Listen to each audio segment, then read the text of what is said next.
The night was cold. Snow fell from the sky like silent tears. The alien girl's feet were bare, her skin turning purple from the cold. Her name was R'lyn. She had no home, no clothes to protect her, no one to call family. She walked slowly through the quiet human neighborhood. Her body shook with every step. Her thin arms hugged her chest. The stars above were hidden behind clouds. The only light came from the house's warm, glowing from the inside. She stopped at the first house. A wooden door with a glowing porch light. Knock, knock. A woman opened it halfway, saw R'lyn's strange alien face, and slammed it shut. R'lyn stood still for a moment. Her lips trembled, but she moved on. Knock, knock. Door number 2. Slam. Knock. Knock. Door number 3. No, get off my porch. Shouted a man inside. Door after door. Slam after slam. Some people screamed. Others just stared at her with wide, fearful eyes. She wasn't dangerous. She was starving. She was cold. She was. Tired, the 11th door opened, just a crack. A child peeked out. Mom, there's a monster. Slam. Tears froze on her cheeks. She kept walking. 17th door. Her legs were barely moving now. Her vision was blurry. She knocked. An old man answered. No aliens allowed. Slime. Her knees gave up. She fell into the snow. Her body hit the ground with a soft thud. She stayed there, breathing hard. The wind howled around her. Her fingers dug into the snow like claws. She wanted to give up, but somewhere inside her, something whispered one more door. There was one more house. At the end of the street, it looked quiet. A small wooden porch. Soft yellow light in the window. Smoke rising from the chimney. She crawled through the snow, dragging her weak legs behind her. Every inch was a battle. Her heart beat slower and slower. She reached the steps, her hand lifted one last time. Knock. Her arm dropped. She collapsed at the door, eyes closing, breath shallow. Inside the house, a human man named Ben was sitting with a book in his hands. He heard the soft knock. At first, he thought it was the wind, but something made him get up. He walked to the door and opened it, and there she was, an alien girl lying in the snow. Her hair was soaked, her body was trembling, her lips were blue. Her eyes were half open. She looked like a ghost. Ben froze. He had never seen anything like her before. She wasn't human. Her skin was violet and marked with faint glowing lines. Her clothes were almost gone.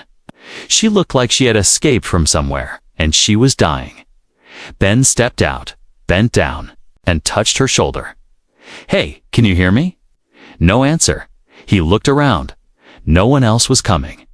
No neighbors, no police. Just him. Ben had a choice: leave her there like everyone else did, or help. He picked her up. She was light, almost too light. Bones, skin. Cold, he carried her inside and placed her on his couch. His hands worked fast. He turned on the fireplace, grabbed blankets, and wrapped her in layers. He brought warm water and pressed a towel too. Her skin, her body twitched. She was alive. He sat next to her, staring at her strange face. What happened to you? Her eyes fluttered. Just once. Then again, slowly, her lips moved. Her voice was soft. Door 18. And then she passed out. Ben leaned back, shocked. He didn't know what she meant, but he stayed beside her. The snow outside kept falling. Inside the house, the fire burned warmer. And for the first time that night, she was not alone. Ben sat beside the couch, watching the strange alien girl wrapped in blankets. The soft glow of the fireplace lit her face, unfamiliar, yes, but not frightening. Her skin had a soft, violet hue, like twilight sky.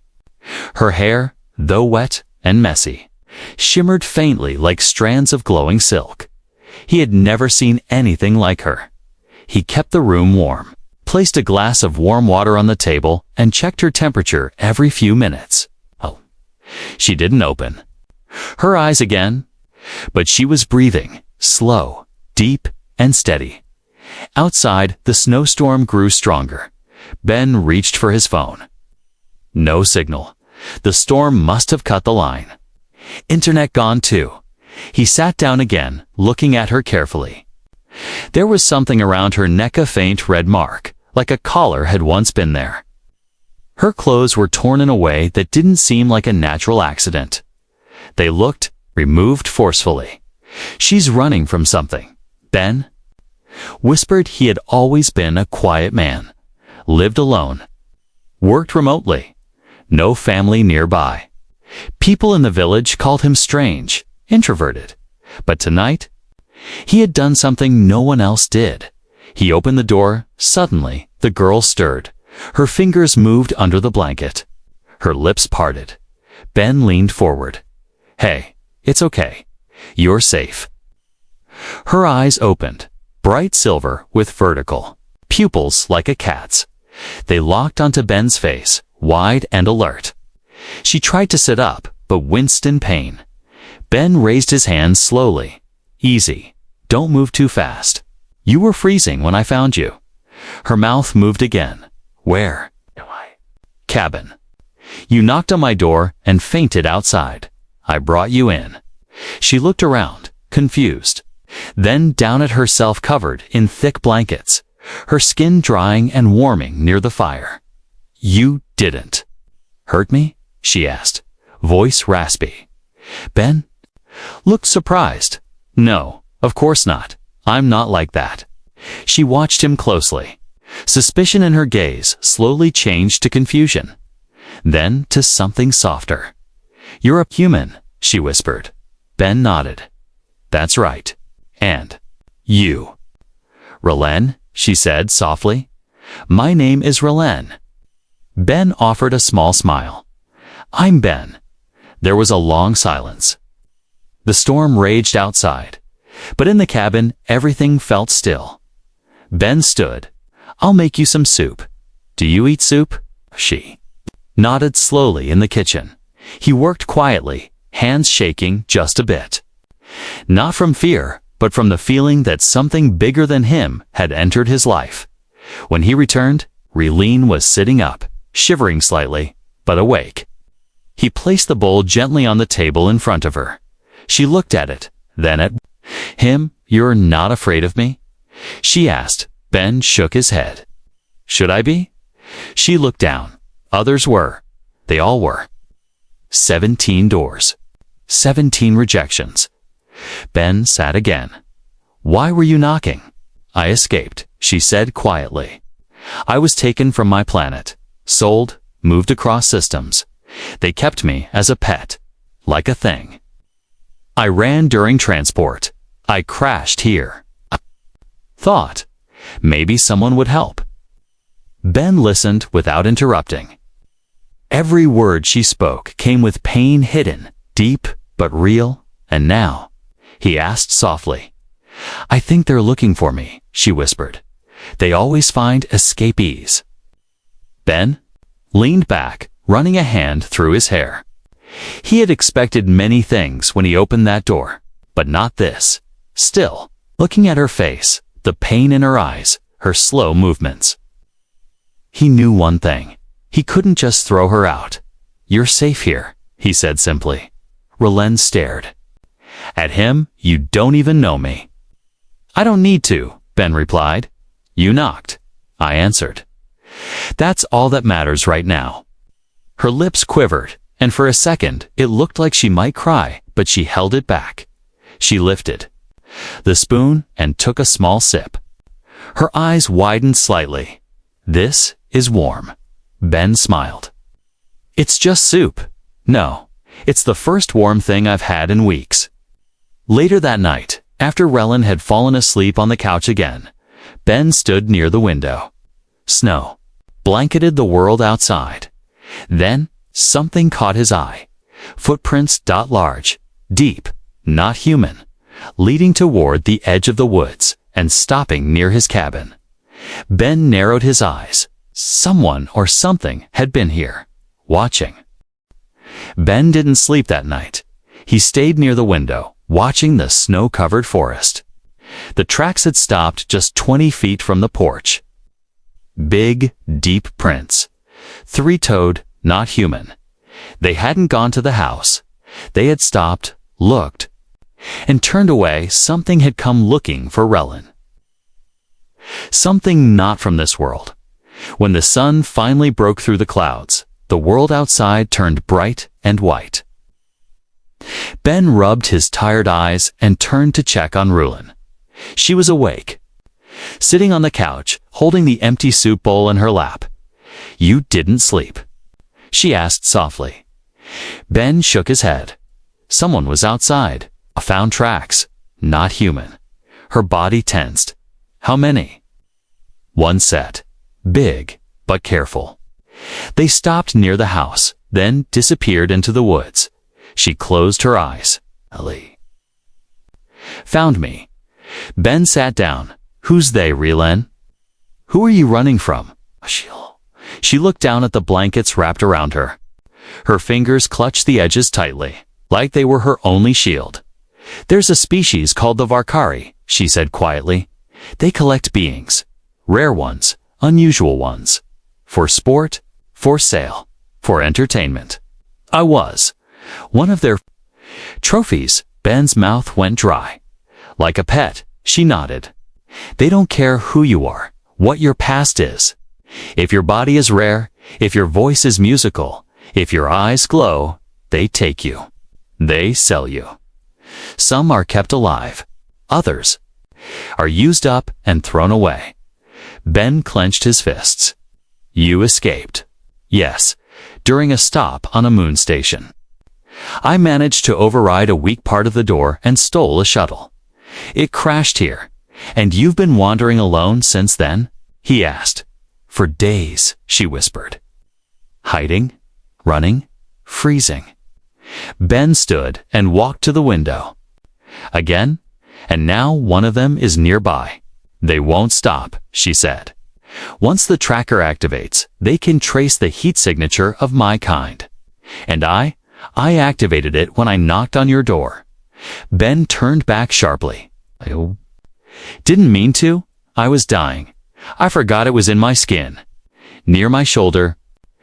Ben crossed the room and sat down beside her. "Can we remove it?" She hesitated. "It's deep. I've tried before. Yes, but I don't have the right tools." Ben stood up and went to a drawer, rummaging through his old first aid kit. "I have tools. I'm not a doctor, but I was a field medic for a few years." Relin's eyes widened. "You would help me remove it." He turned to her with firm eyes. "You came to my door. I let you in. That means you're my responsibility now." No one had ever said something like that to her. Not on her planet. Not on the transport ship. Not anywhere. Ben boiled water, laid out clean towels, tweezers, a scalpel, and rubbing alcohol. Relin sat on the kitchen chair, her shoulder exposed. Her skin was marked with faint glowing lines natural to her species, but one line pulsed unnaturally. A tiny silver bump just beneath her skin. "That's it," she said, voice shaking. Ben took a deep breath and whispered, "This might hurt. I've felt worse."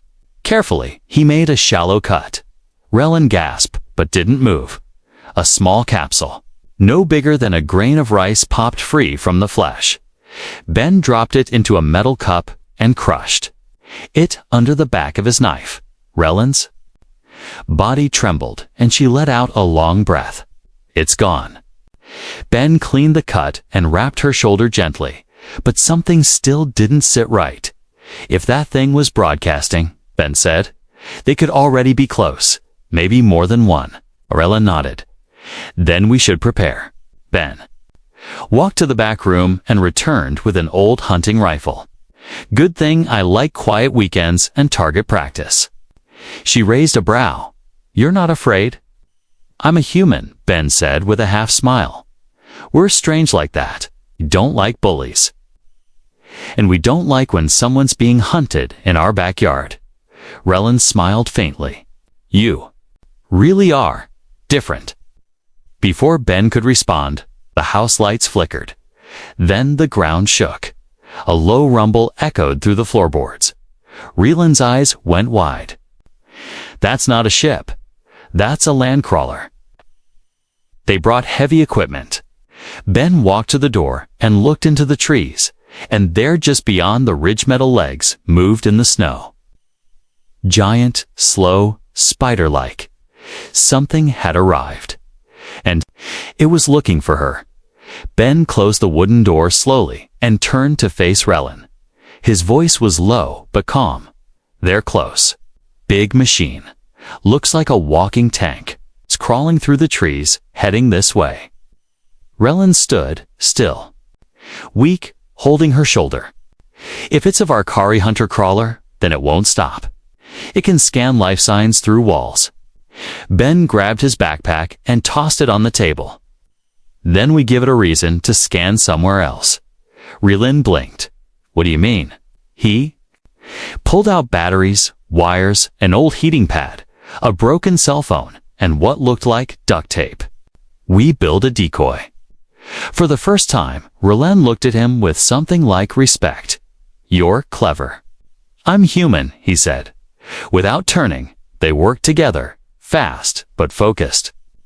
Ben attached the heating pad to the phone, wrapped it in tinfoil, and buried the battery inside. If I bury this 50 feet from here, they'll think it's you. Relin nodded. They'll investigate it, yes. But it'll buy us minutes, not hours. Ben handed her a thick winter coat and a wool hat. Then let's make every minute count. She looked confused. You're not leaving me? Ben looked her in the eyes. I told you already. You knocked, I answered.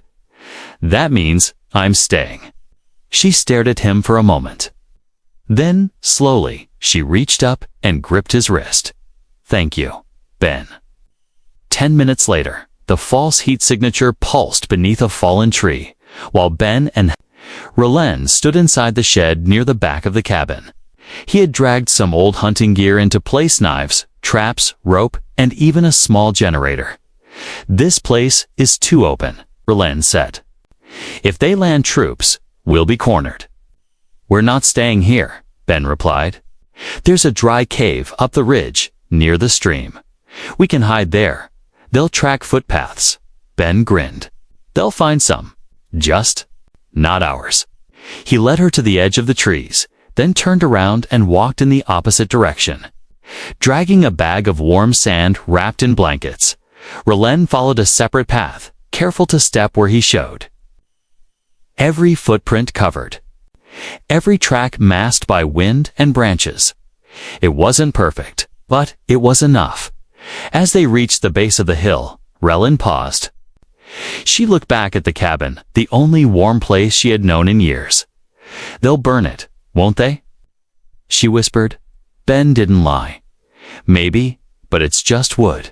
You're not. Inside the crawler, 2 Varkari soldiers examined. The scanner. One pointed at the glowing dot near the tree line, her heat signature nearby. Another hissed. Strange. It's not moving. Still warm.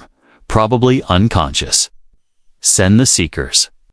Outside, the crawler let out a mechanical groan as 2 insect-like scout droids detached from its side and scurried through the snow, heading straight for the decoy.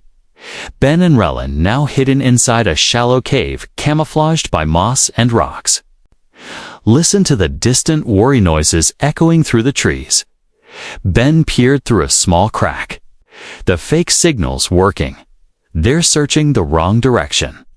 Relin sat beside him, breathing deeply. Her skin color was brighter. Now less pale. You risked everything for me. Why? He looked at her. Because you reminded me what loneliness looks like. and no one human or aliendies serves to freeze while others sit inside warmth. She went quiet. Then, gently, she asked, "Do humans often help strangers like this?" "Not all of us," he admitted, "but some still open doors." "Eh?" Faint smile crossed her lips. Back at the decoy site, the droids beeped, confused. The readings didn't match. "Not her," the soldier hissed. Another slammed a fist down. "She's hiding close. Search everything. Cabin first." The crawler's massive legs moved again. Each step cracked ice and flattened trees.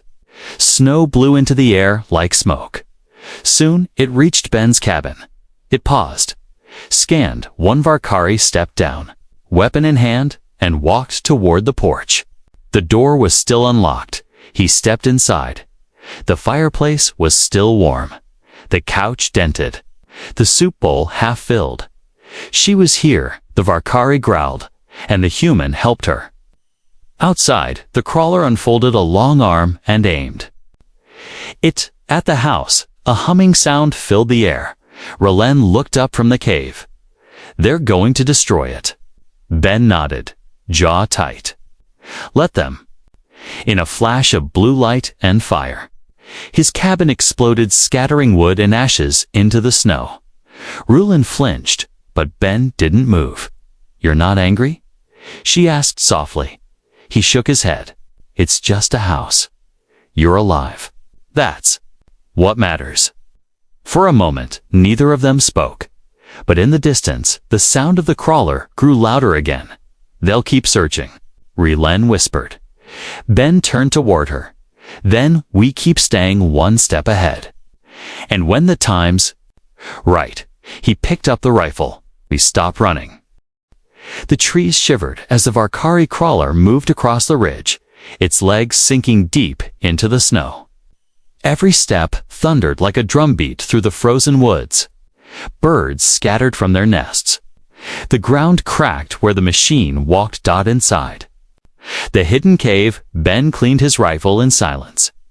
R'Lhen sat nearby, eyes focused, hands wrapped around a hot flask Ben had filled from a small thermal kettle. "How many soldiers do these hunters usually bring?" Ben asked without looking up. 3 to 5 per crawler, R'Lhen replied softly. "But they're not like humans. They're engineered, strong, fast, and cruel." Ben checked the scope. "Good, means I won't run out of targets too quickly." R'Lhen tilted her head. "You've fought before, haven't you?" Ben gave a half shrug. "Once Earth's outer colonies were attacked when I was younger. I was part of a defense squad, retired early. Too much loss, too many memories." She watched him, something shifting in her expression. "And now you're risking everything again." "For me?" Ben looked at her. "It's not just for you. It's for the principle. You knocked on 17 doors and got nothing but fear. Okay, then you knocked on mine. That matters." She opened her mouth to reply, but a loud boom echoed in the distance. Ben stood quickly. That wasn't a tree falling. They crawled to the cave entrance and peeked out. Smoke was rising in the distance, near the village. "They've started moving outward," R'Lhen said. "They're searching house to house." Ben's jaw clenched. "People in town are going to panic when they see them." "They won't kill locals unless provoked," she explained. "But if someone lies about seeing me, they'll burn them too." Ben turned, picked up his rifle, and slung it over his shoulder. "We need to act before this spreads." R'Lhen's eyes widened. "You want to fight them? I can pick them off one by one, keep them scattered. Maybe they'll pull back. They're hunters, right? Not an army." She nodded slowly. "But they don't hunt for sport. They hunt for profit. And if they think I'm worth a bounty..." Ben gave her a grim look. "Then we make it not worth the price." By dusk, Ben had reached the edge of the village, crawling through trees and ducking beneath fences. R'Lhen stayed back, watching from a distance through a pair of magnifying lenses she'd taken from the wreckage of her shuttle. The Varkari had split into two teams, one combing the east side of the village, the other circling through the snow-laden schoolyard. Ben counted 3 in total. One held a scanner the size of a human child, its red lights blinking rapidly as it sniffed the air. Another carried a plasma blade that hissed softly in the cold.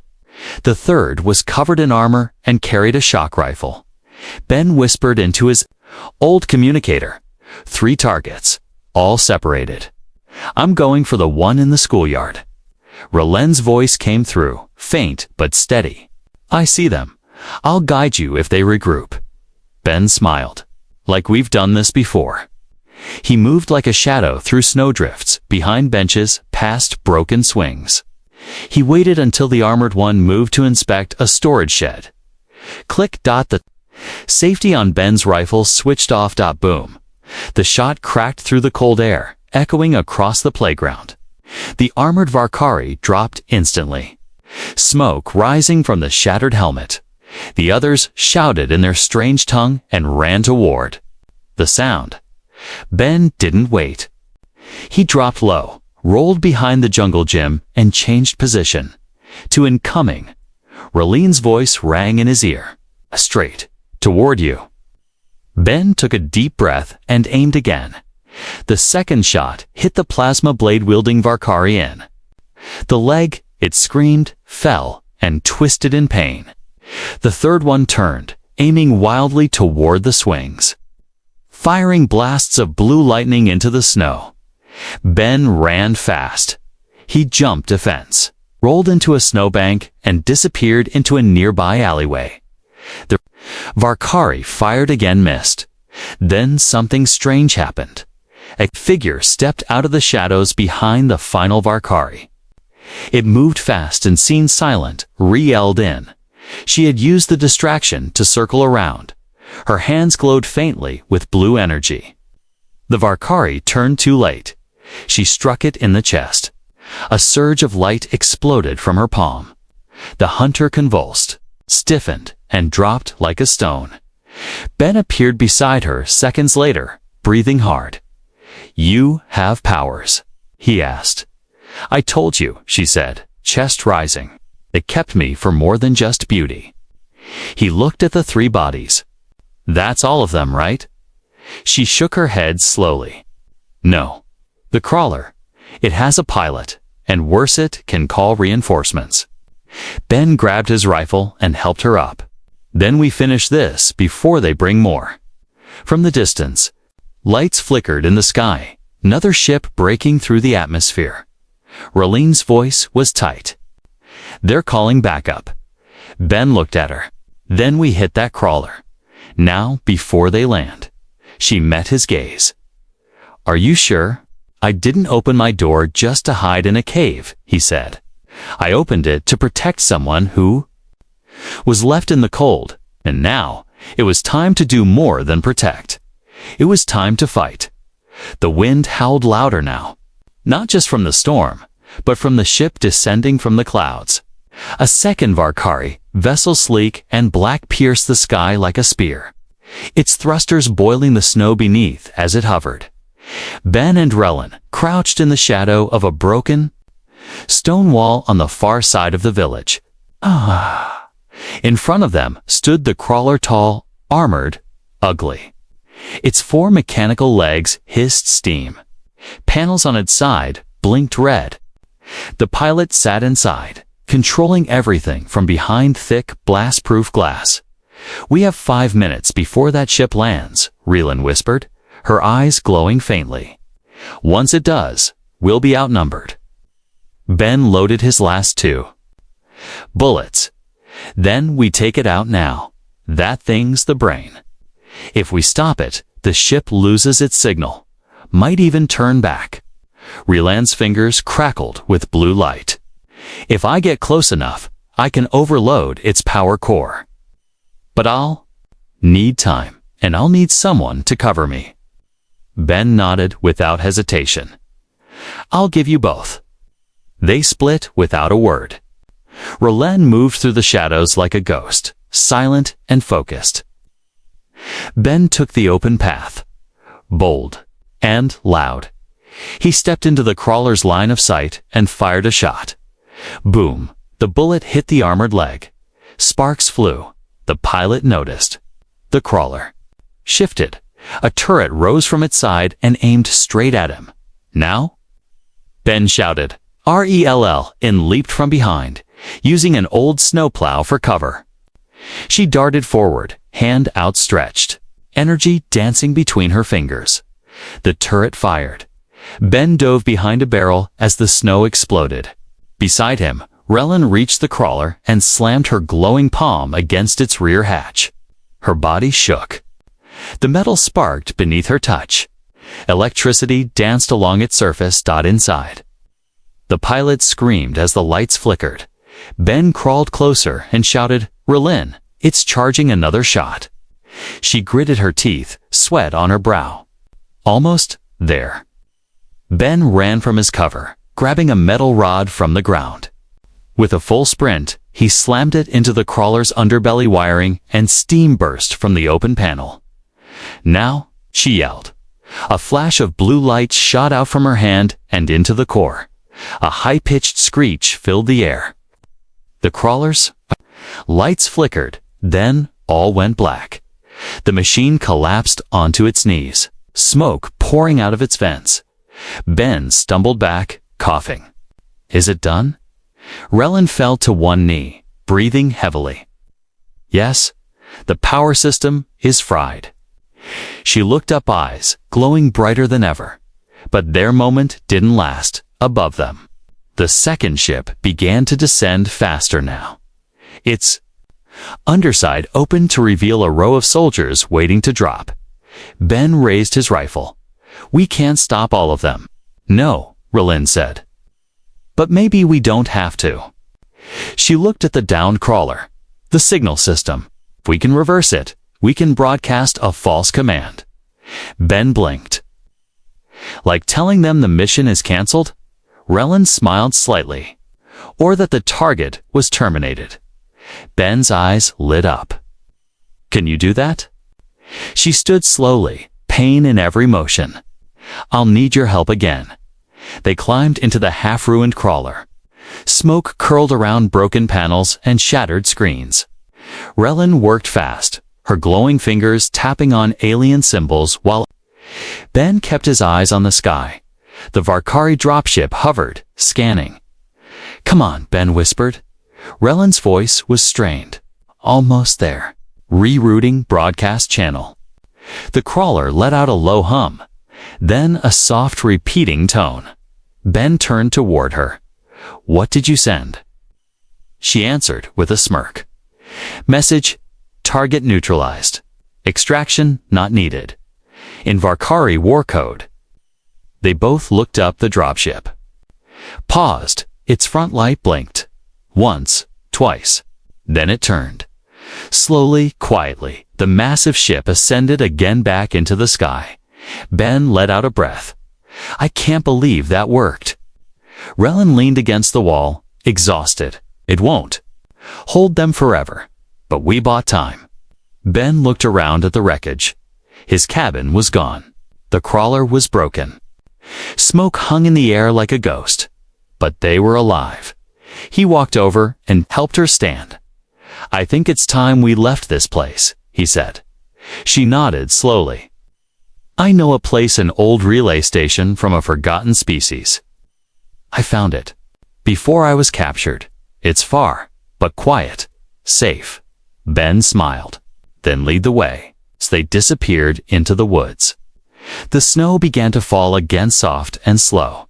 The door she had knocked on had burned down, but something better had opened. Not wood, not glass, a human heart.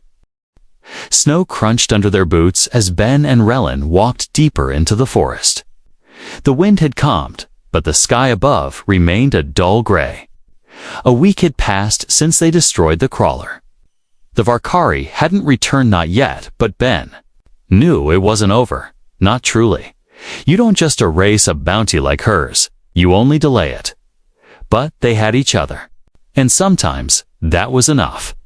The forest led them to a quiet ridge. where a narrow, ancient path disappeared between moss-covered rocks. Ben held back a branch for her. She ducked under and gave a tired smile. "Still want to follow a strange alien woman into the unknown?" she asked softly. Ben chuckled. "After all this, yeah, I think I do." The path opened into a clearing wide, peaceful, and strangely warm.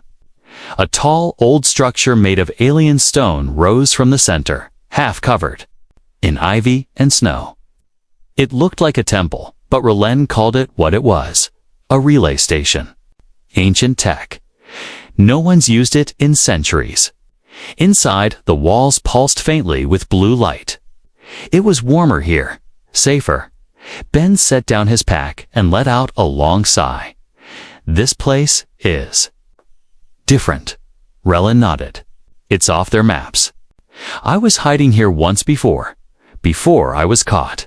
Ben looked at her. "You'll never hide alone again." She turned her head slightly, surprised. "You're staying?" He stepped closer. "You knocked. I let you in. That doesn't end just because we changed locations." A long silence passed between them, quiet, full, and peaceful. R'lyeh sat near the ancient console and ran her fingers across the smooth surface. "You know, the day I ran, I never expected anyone to help me. My own kind gave up on me. The hunters saw me as cargo. The 17 doors told me I didn't belong." Ben sat beside her. "But the 18th? She nodded slowly, eyes glassy. "The 18th was human, and it changed everything." Ben pulled out a small item from his coat. It was a medal. Ring, nothing fancy. Just a loop made from a twisted piece of scrap metal, shaped during one of their fireside rests. R'lyeh looked at it, confused. "It's not a symbol of anything official," Ben said. "Just something I made. A reminder that even if no one else opened their door, one always will." She took it gently, touched by the simplicity of it. "We don't do this on my world." "Humans do," Ben said with a soft smile. "Sometimes, when we care." She slipped the ring onto one of her slender fingers. It shimmered against her glowing skin. Then, suddenly, a chirping sound echoed through the chamber. Ben stood quickly. "What is that?" R'lyeh moved to the console. Her eyes widened. "A long-range beacon, not from the Varkari. This signal is peaceful. It's a human colony. They're close." Ben stepped closer. "Wait, you mean other humans? Like me?" She nodded. "And they're searching for survivors, refugees, runaways. They're offering protection." Ben's heart skipped a beat. "If we reach them, we could disappear," R'lyeh said. "Really disappear. New names, new place. It's no more running." "But it's far, isn't it?" he asked. She smiled. "Do you mind walking a little more?" Ben laughed quietly. "Not if you're walking with me." They left the temple the next day. Together, R'lyeh wore a coat stitched from Ben's old supplies, and Ben carried a pack loaded with food, tools, and hope. They followed the signal through mountain trails, across icy rivers, and under unfamiliar stars.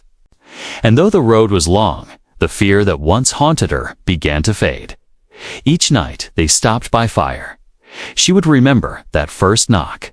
That 17 rejections could never take away the one door that opened. Ben never spoke about the cabin. He lost because he had already built something better with her. Weeks later, a human colony nestled in the green valley of an untouched planet. 2 strangers arrived. One man, one alien woman. Tired, hungry, but alive. And when asked their story, Ben simply said, "She knocked. I answered." And that was enough. Back on Earth, the Varkari searched for traces. They found a destroyed crawler, a burned cabin, and nothing more. The trail had ended, but far away. Under a bright sun, an alien girl walked hand in hand with a human man. no longer. Hiding, no longer freezing. No longer alone. The 18th door had opened, and it had never closed again.